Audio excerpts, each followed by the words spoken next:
Hello viewers, we will be discussing about common metamorphic rocks today. Here is the outline of the talk. We will have an introduction followed by the different types of common metamorphic rocks. Slate, phyllite, schist, gneiss, marble and quartzite will be discussed under common metamorphic rocks, and this will be followed by a summary. In our previous talk, we have discussed that metamorphic rocks can be classified based on its textural patterns, whether they are foliated or non-foliated. Foliated rocks, these are the rocks which have suffered directed pressure during their formation. This results in development of foliation surfaces and planes that take place due to the pressure. Development of foliation plane takes place due to the alignment of platy minerals, thereby leading to weak planes, and the rock becomes easily cleavable along those weak surfaces. Usually, the sequence of foliated metamorphic rocks according to their grade is slate, phyllite, schist and gneiss, slate being the lowest grade of metamorphic rock, followed by medium grade rocks, phyllite and schist, and this is being transformed to gneisses, which is a high grade metamorphic rock. Likewise, non-foliated metamorphic rocks do not suffer any shear due to their formation near the surface, as a result of which there is no development of foliation planes takes place. Marble and quartzite are the two most common type of non-foliated metamorphic rocks, which suffer high stress but don't develop foliated texture because of the absence of platy minerals. Absence of foliations and schistosity makes these rocks very hard and compact, and as a result they have a lot of industrial use as well and are used as building stones as well. Marbles, as you know, is being used as a building stone, and so are the quartzites. Development of foliation planes results with increasing grade of metamorphism. We can see here, for example, that we have a protolith, which is a shale. In hand specimen, you can see the hand specimen of a shale. In thin section, you can see that at submicroscopic clays, a bedding plane cleavage can be seen. At low grade of metamorphism, it will convert to a slate, which will be having microscopic micas and slaty cleavage because of the alignment of the micas along a preferred direction. Then when it moves to medium grade of metamorphism, it will form a schist, which will be having more visible mica schistosities, and for the gneisses, we can have visible mafic and falcic bandings. So with increasing grade, we are seeing an increase of the development of the foliation from incipient foliations to very well developed foliations. So first rock under consideration is a slate. It generally displays a very close resemblance to shale. This is a fine-grained foliated metamorphic rock, usually formed by low-grade regional metamorphism of shale or mudstone.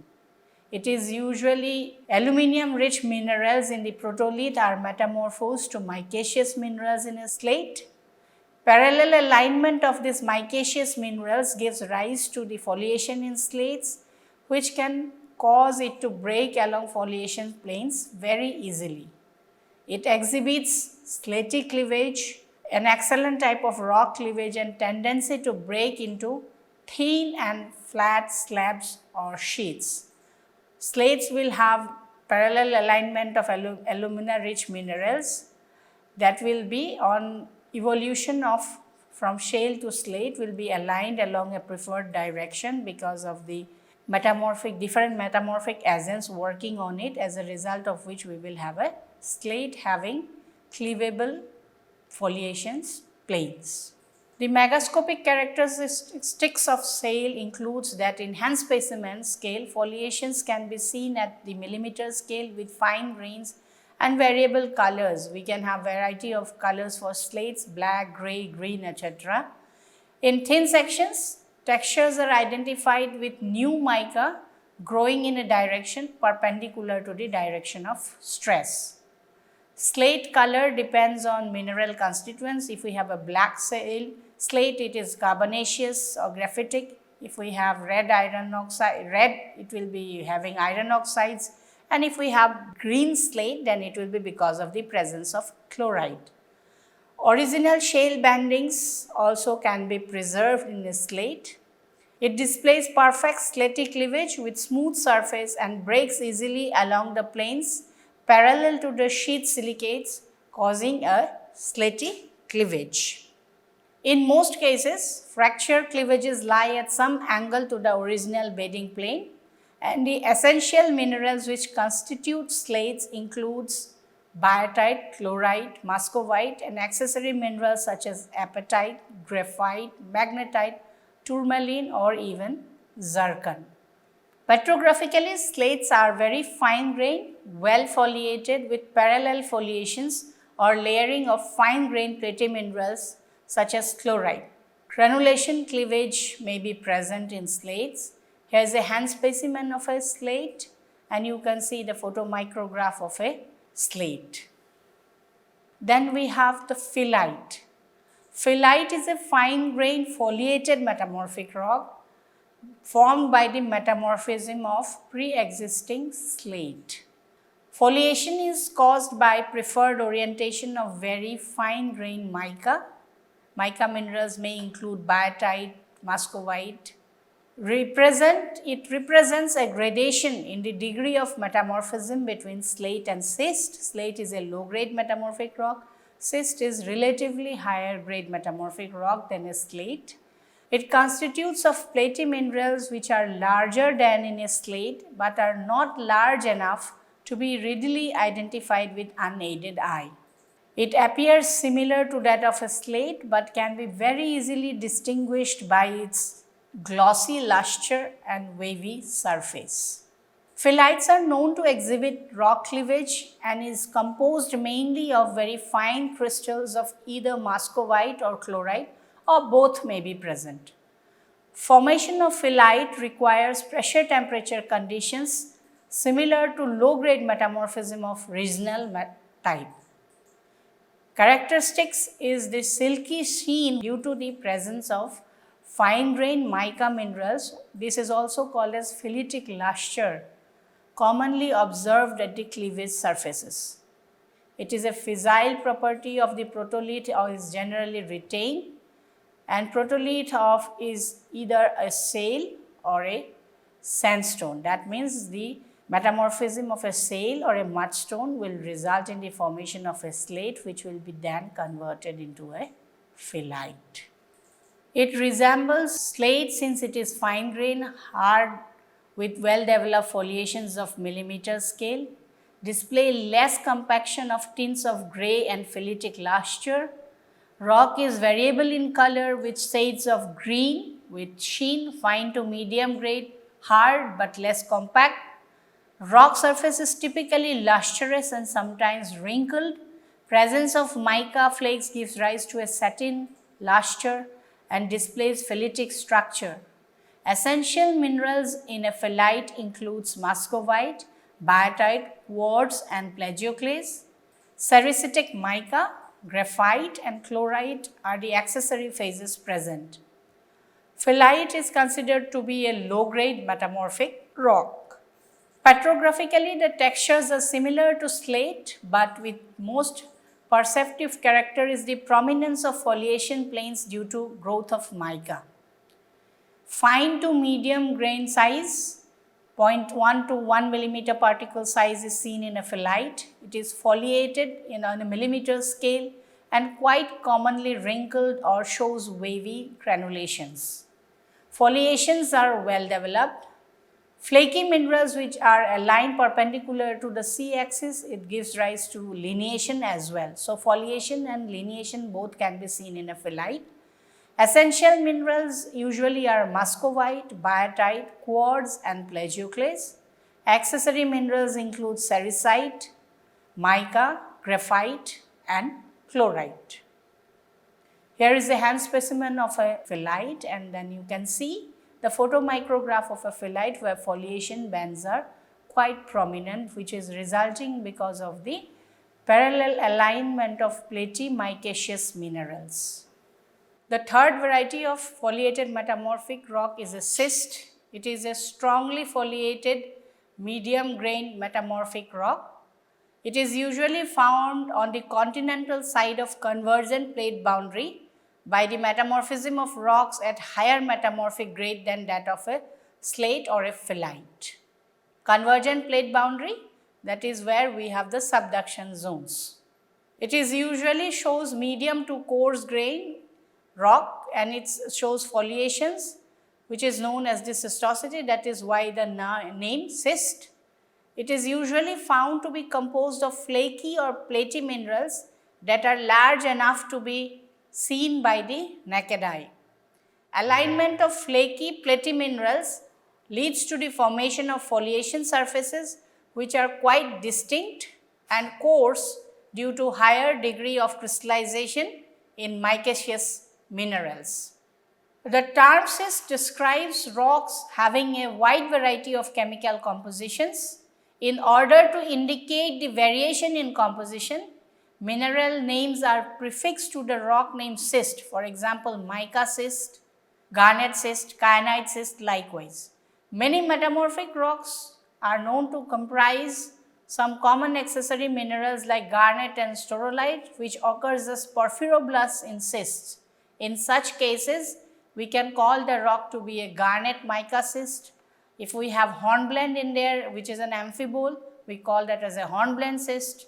If we have both presence of staurolite and mica, we call that as a staurolite mica schist, depending on the dominance of minerals occurring as porphyroblasts in the schists. Schist is intermediate metamorphic grade between phyllite and gneiss. Here are few megascopic attributes of schist. Presence of prominent schistosity planes ranging from millimeter to centimeter scale, and the presence of schistose structure is essential for a rock to be called as a schist. Due to high directional stress, rock becomes hard and compact, and the growth of mineral grains make it a coarse grained rock, and crystals can be seen with unaided eyes.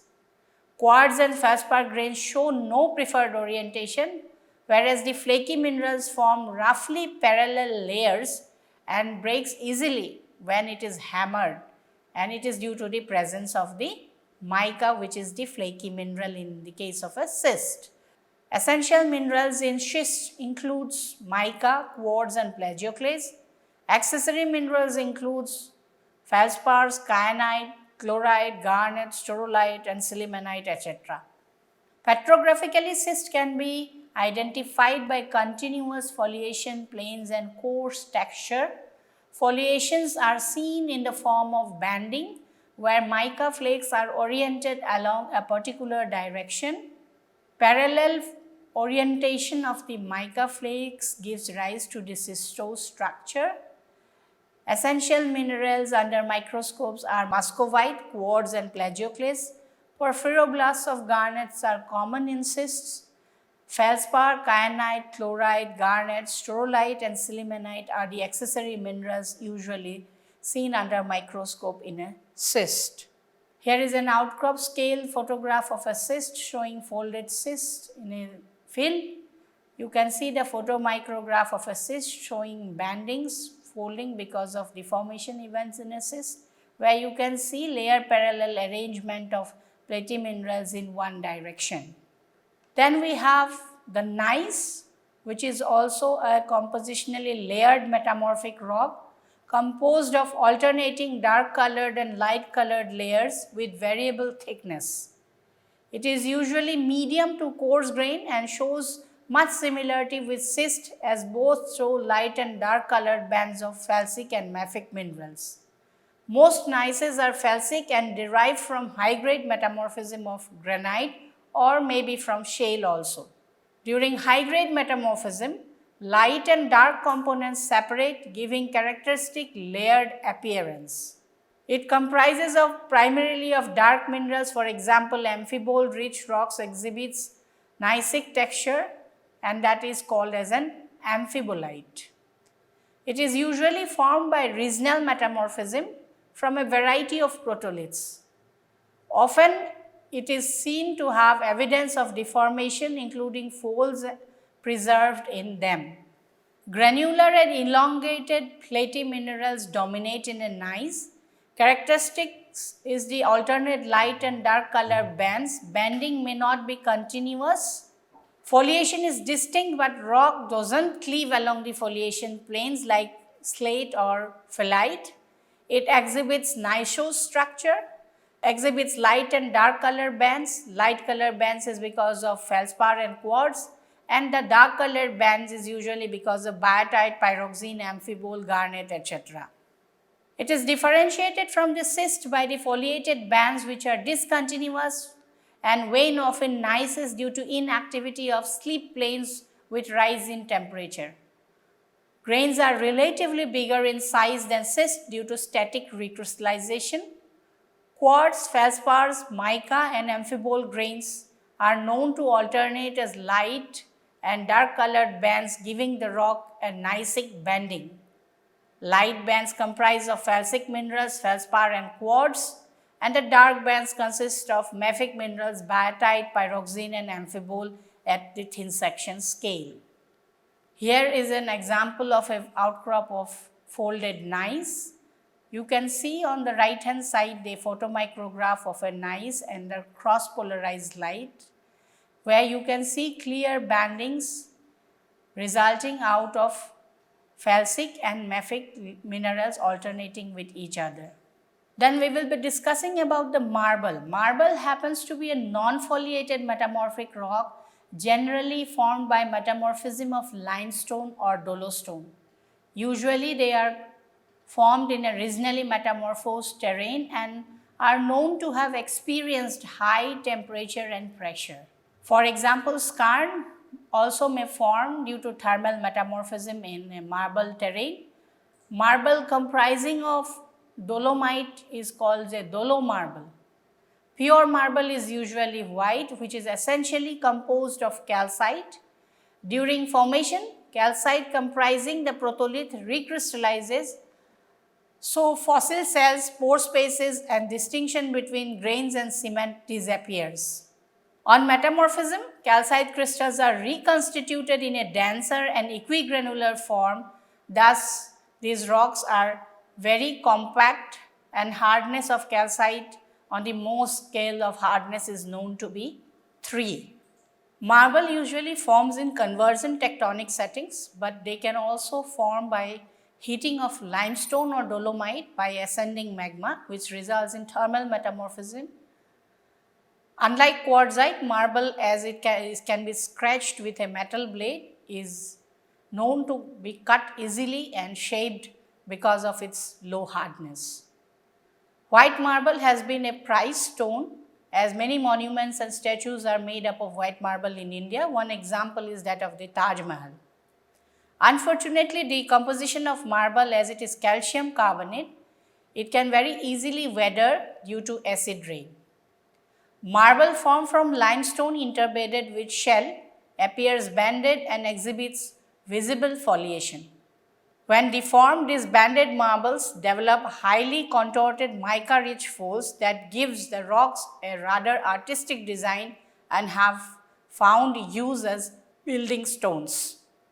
Megascopic characteristics of marble includes that these rocks are medium to coarse grain, crystalline, equigranular, hard and compact. They display granular and saccharoidal texture consisting of interlocking calcite crystals. Pink, gray, green or black colored marbles are known, as these results from the impurities inherited from the parent rock. Pure marble is usually white in color, and those with traces of iron appears reddish or pink. They are primarily composed of calcium carbonate, that is calcite, and it reacts with dilute acid. Petrographically, marbles are medium to coarse grain and display crystalline, granular and sugary texture with interlocking grains.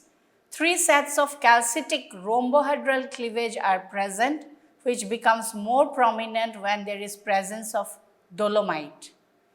Minerals is dominantly calcite or dolomite. clay minerals, micas, quartz, pyrite, iron oxide and graphite may also be present. Coming to the other non-foliated variety of metamorphic rock, that is quartzite.